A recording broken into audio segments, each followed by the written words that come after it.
Hey everyone, Assalamualaikum. It's me, Muhammad Fahim, and you are watching The Lost Essential World. I hope you are well with your loving family members by the grace of Almighty Allah. I am also well. আজকে আমাদের আলোচনার বিষয়বস্তু হচ্ছে Chapter 5 of the General Clauses Act 1897, Section 22-24. Before starting my today's lesson, please make sure to hit the subscribe button and turn on the notification bell so that you don't miss out any upcoming videos of Law Essential World. Now let's begin with the today's lesson. এটা হচ্ছে দি general clauses act 1897। তো এই আইনের আমি chapter 5-এ চলে যাচ্ছি। Chapter 5 Provision as to orders, rules, etc. made under enactments. Section 20. Section 20 তে বলা হয়েছে construction of orders, etc. issued under enactments. Section 20 পড়ার আগে আমাদেরকে একটা বিষয় বুঝতে হবে, সেটা হচ্ছে ডেলিগেটেড লেজিসলেশন বলতে কি বোঝায়। ডেলিগেটেড লেজিসলেশন সম্পর্কে আমাদের সংবিধানের আর্টিকেল 65 ক্লোজ 1-এ বলা হয়েছে Nothing shall prevent the Parliament from delegating to any person or authority by Act of Parliament power to make orders, rules, regulation, bylaws or other instrument having legislative effect. অর্থাৎ parliament যদি চায় তাহলে কি করতে পারবে, একটা নতুন আইন তৈরি করে দিয়ে কোনো একটা পার্সন অথবা একটা অথরিটিকে ওই আইনের অধীন ক্ষমতা প্রদান করতে পারবে two make orders, rules, regulation, বাইলস etcetera. এটাকে মূলত ডেলিগেটেড লেজিসলেশন বলা হচ্ছে। ডেলিগেটেড লেজিসলেশনকে অনেক সময় সাবঅর্ডিনেট লেজিসলেশনও বলা হয়ে থাকে। তো আমরা চলে যাচ্ছি এখন section 20 of the general clauses act. Section 20-তে মূলত বলা হয়েছে যখন কিনা পার্লামেন্ট একটি নতুন আইন তৈরি করে ওই আইনের অধীনে কোনো পার্সন বা অথবা কোনো অথরিটিকে ক্ষমতা প্রদান করবে to make orders, rules, regulation, bylaws ও নোটিফিকেশনস, তখন ওই অথরিটি এমন কোনো আইন প্রণয়ন করতে পারবে না যেটা কিনা যে আইনের মাধ্যমে সে ক্ষমতাপ্রাপ্ত হয়েছে ওই আইনের সঙ্গে সাংঘর্ষিক। অর্থাৎ তাকে এমন আইন তৈরি করতে হবে যেটা কিনা ওই আইনের উদ্দেশ্যের সঙ্গে মিল থাকে। এই প্রসঙ্গে ইন্ডিয়ান একজন অ্যাডভোকেট বিদ্যাধর মহাজন বলেছেন subordinate legislation must be subordinate to the parent act. Parent act বলতে এখানে বোঝানো হচ্ছে যে পার্লামেন্ট যে আইনটা তৈরি করে দিল ওই আইনের অধীনে যে আরেকটা অথরিটিকে ক্ষমতা দেওয়া হচ্ছে, এখানে যে আইনটা তৈরি করে দিয়েছে যার মাধ্যমে সে ক্ষমতাপ্রাপ্ত হয়েছে ওই আইনটাকে মূলত প্যারেন্ট অ্যাক্ট বলা হচ্ছে। অ্যান্ড ওই সাবঅর্ডিনেট লেজিসলেশনটা কী হবে, সাবঅর্ডিনেট হবে, অর্থাৎ ওই প্যারেন্ট অ্যাক্টের সাবঅর্ডিনেট হবে এবং তার সঙ্গে কী হবে, মিল হবে। And there must be harmony between the two in matters of construction, অর্থাৎ ওই দুইটা আইনের মধ্যে কী থাকতে হবে, মিল থাকতে হবে, সাংঘর্ষিক হওয়া যাবে না। কারণ ইন ফিউচারে যদি ওই নতুন আইনটা নিয়ে কোনো এক্সপ্লেনেশনের দরকার পড়ে অথবা কোনো ইন্টারপ্রিটেশনের দরকার পড়ে, সেক্ষেত্রে ওই মূল আইনকে ফলো করেই ওই আইনটাকে কী করা হবে, ব্যাখ্যা করা হবে। এটাই মূলত সেকশন 20-তে বলা হয়েছে। Now section 21, power to make, to include power to add, to amend, vary or rescind orders, rules or bylaws. Section 21-এ মূলত বলা হয়েছে একটি আইন অর্থাৎ একটা অথরিটি অথবা একজন পার্সন যে ক্ষমতা বলে অন্য একটি আইন তৈরি করেছেন বা করবেন, সেই একই ক্ষমতা বলে তিনি যদি চান ওই আইনটিকে সংশোধন, পরিবর্তন বা বাতিল করতে পারবেন। এই সেকশনটিকে মূলত বলা হয়ে থাকে পাওয়ার to create and power to destroy, অর্থাৎ জন্ম দেওয়া এবং বিনষ্ট করা।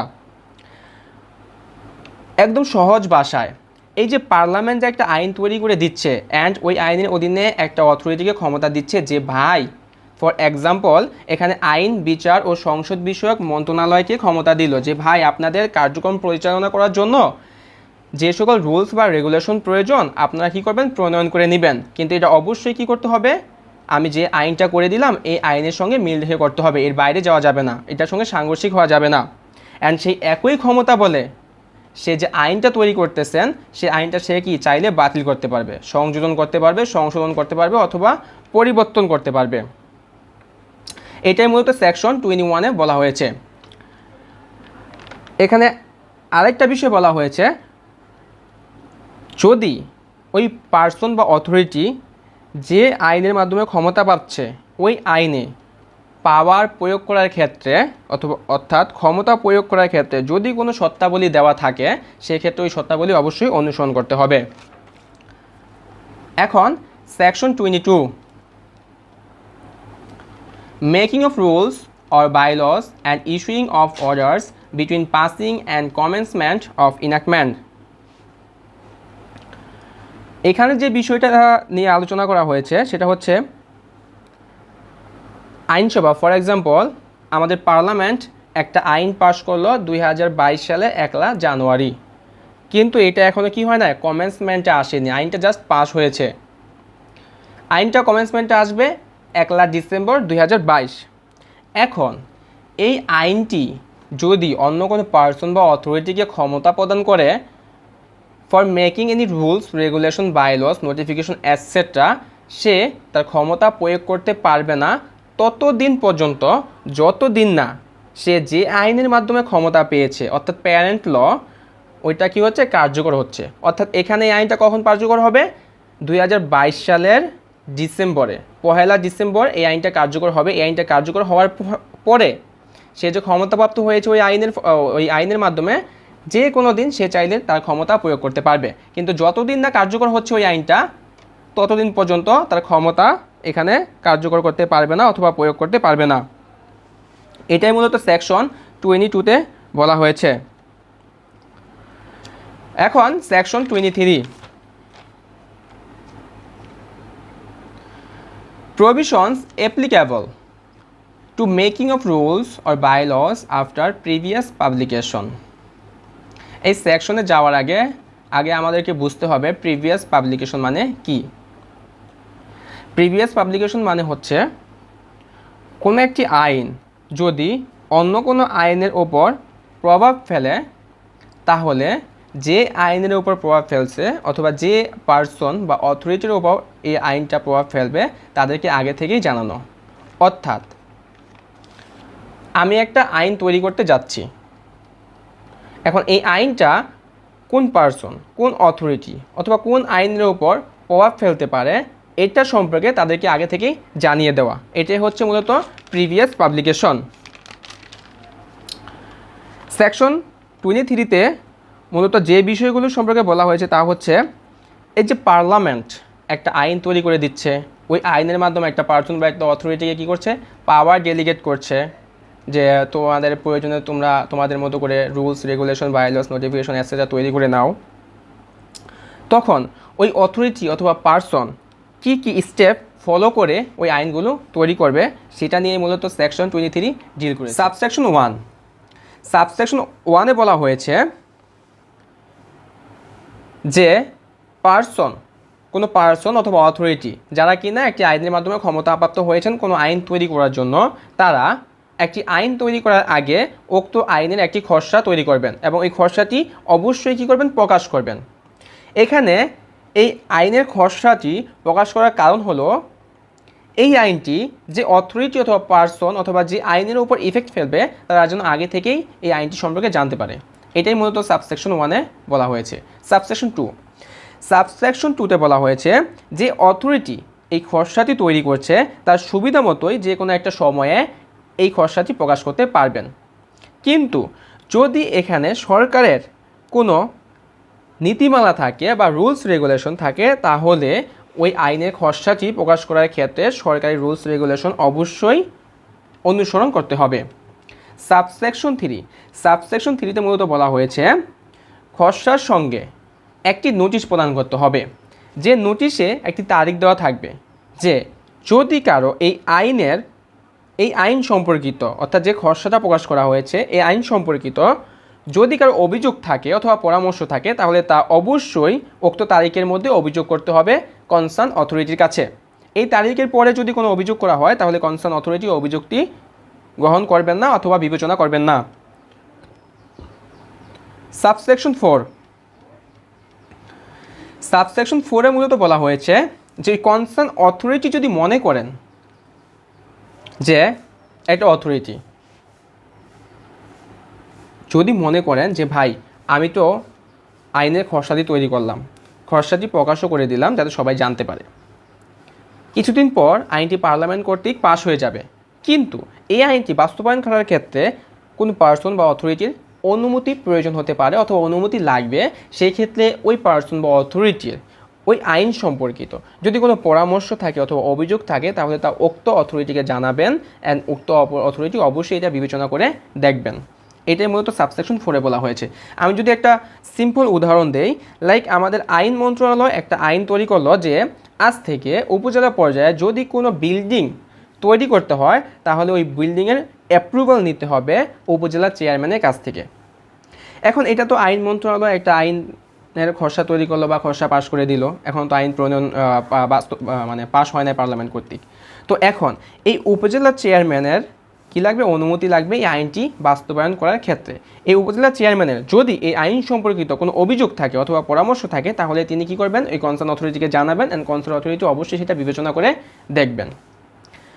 দেন সাবসেকশন 5, সাবসেকশন 5-এ মূলত বলা হয়েছে এই আইনটি যখন সরকারি গেজেটের মাধ্যমে প্রকাশ করা হবে তখন অর্থাৎ পাশ করা হবে তখন ধরেই নেওয়া হবে যে উপরোক্ত যে 4টি কন্ডিশন আছে সাবসেকশন 1, 2, 3, 4 এই 4টি কন্ডিশন ফুলফিল করেই এই আইনটি পাশ করা হয়েছে। Okay, is it clear? Now section 24, continuation of orders etc.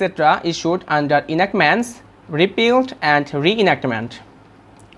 অর্থাৎ এখানে যে বিষয়টা বলা হয়েছে একটা আইন অলরেডি বাতিল করা হয়েছে, এখন যদি ওই অথরিটি চায় ওই আইনটি কী করতে পারবে, পুনঃপ্রবর্তিত করতে পারবে উইথ মডিফিকেশন আর without modification.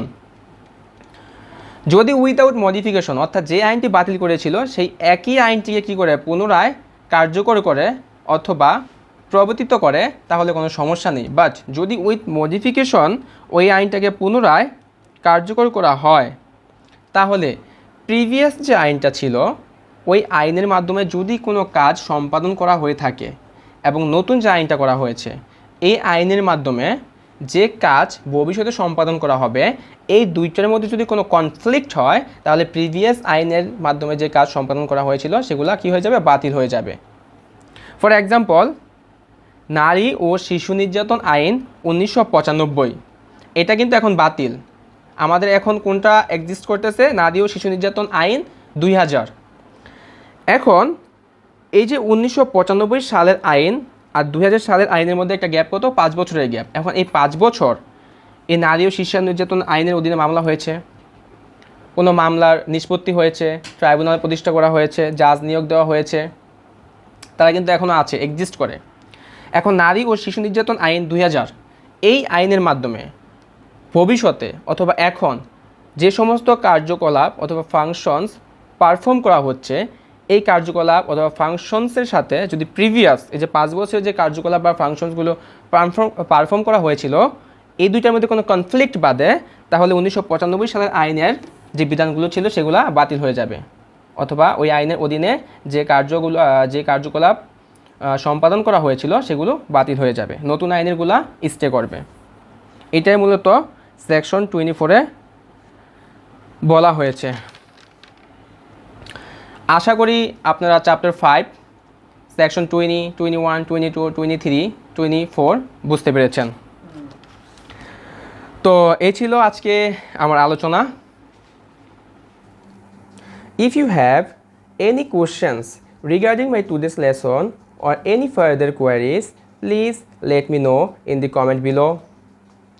Also, if you enjoy this video, don't forget to smash the like button because it's my inspiration to make more law content for you.